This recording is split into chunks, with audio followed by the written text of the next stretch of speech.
There's actually quite a bit of dialogue all throughout the whole movie as you're watching, but it's just not always obvious what they're saying. And I think that's half the fun. I think you use a different part of your brain when you're watching an infant or an animal, and you're saying, oh, I think it's sad, I think it's hungry, and you sort of pull from your own well of personal experience. And I think it becomes a more satisfying result for a lot of these kind of moments. So the animators just love it.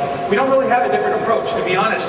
We always animate something with sort of how do we attack it first physically, and then we look at the dialogue. So, great, next.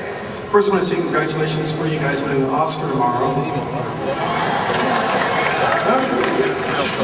Okay, and also I just want to ask, is this going to be done in a Disney 3D? You know, Hannah Montana is huge. And also, but Meet the Robinsons is really cool. Like seeing it in 3D. This is going to be the first Pixar film in that.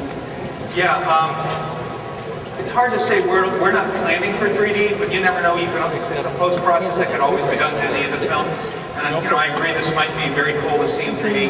I know that the first film that we're intentionally going 3D with is Toy Story 3. So. Hi. First of all, that was pure genius. Everything that we saw. And yeah, what made you decide that we should know high dialogue in this movie? Or I would say, was it just to see if we can do it? Can we pull it off? Or do you want it to be more challenging? Or?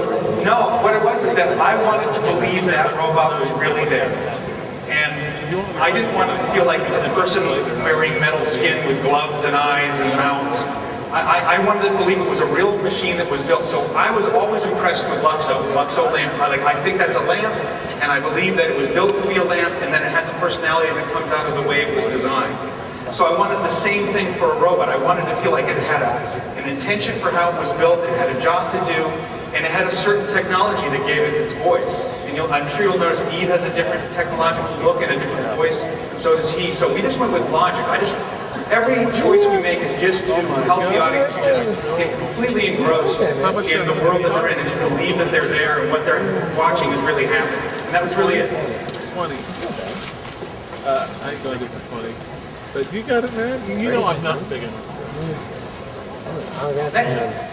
You know, put it in your own house. Yeah, just looking at the clip and looking at the structure, basic structure of WALL-E, it kind of reminds me of E.T. Did you bring any reference from it? You know, WALL-E came in stages. To be honest, I knew I wanted, like I said, a Luxo lamp kind of. I wanted to see it as a machine first, and then a character second. But the first thing that came is I was at an A's game, rooting for the Red Sox. And I missed an entire inning because somebody handed me their binoculars. And I started playing with the binoculars.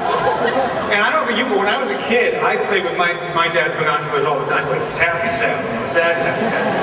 And that was, they said, oh, you can get more subtlety of emotion over a feature film rather than a short with that kind of options. And but yet, what I love is that you don't need a mouth, you don't need a nose, you get a whole personality just from that.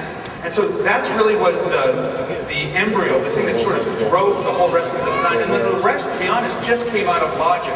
We wanted him to be able to be a roving trash compactor. We wanted him to be able to cube something up. We wanted him to be able to box up and hide so he could show his personality of being timid like a turtle. And then we wanted to have tank treads so that he could get over any terrain. And that's really how it all came about.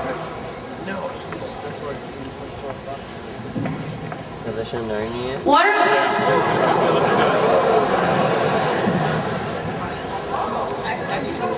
Water? Okay.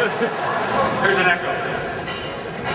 What are gonna be the interactions with Eve and WALL-E? What are going to be their interactions? A lot more of what you see up there. Their relationship gets a little bit more complicated, but it's all about them. It's a love story. A cool one.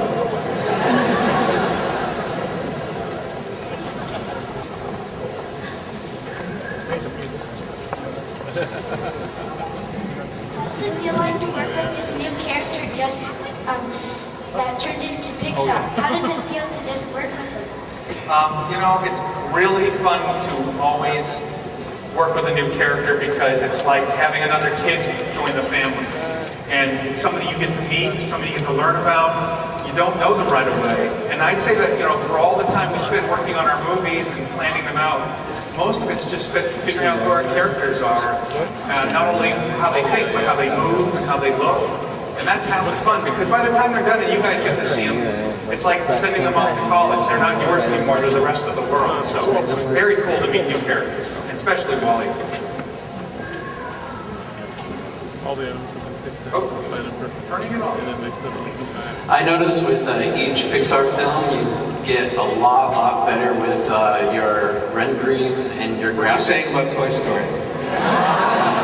You're saying it's the ugliest film we've ever made? No, I just. It is. But I was wondering if you had to develop any new technology to create Wall-E. Yes, but not in any obvious manner. To be honest, the biggest improvement I wanted was the filming techniques. I wanted to, again, evoke the 70s era of film, which was a lot of 70mm film with Airflex cameras and getting these certain sort of barrel distortion and lens flares and the way things rack focus. I felt that our technology was emulating that, but not accurately. And we did a lot of behind-the-scenes improvements on our stuff so that it's actually doing all the things that cameras did then more specifically. So it's a subtle thing. It's a subtle thing where I just hope that you feel like it's a somewhat familiar sci-fi territory.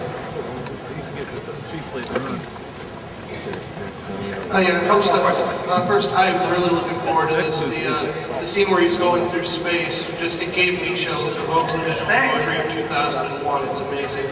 But then my questions were, what is the involvement of John Ratzenberger in this? Since it appears to be virtually a silent film, and then who's doing the score on this one? All right, so John will always be in every one of our films, don't worry. And John actually gets to be a character named John for the first time in this film. Very fitting. And there is speaking in the movie, it's just very strategic how it happens. And Tom Newman I will make every movie with, so basically he's doing the score. And that's who you're hearing in all the stuff that we've been watching. So Thomas Newman. That's great. That was actually my question. Is he the one who created like the sound for the lightsaber and like? Oh, that's Ben Burtt. Okay, so what was it like working with him? That was about the coolest experience. I had to keep my you-know-what together the whole time working with it. I was telling someone the story the other day. It's like I try to be cool and professional and try to not, remind him his age by how much I grew up with Star Wars and all that stuff. And we'd be coming up and working with voices and stuff for different robots and for different scenarios. And I remember there was this one point where I was trying to tell him, I said, Ben, there's this thing I'm looking for, and I couldn't get the right adjective, and finally I just said, all right, you know when you're in the sand collar? And I just had to go there, and I said, and there's the robot sort of moves like this over, and he goes, oh, the Gong Gong robot.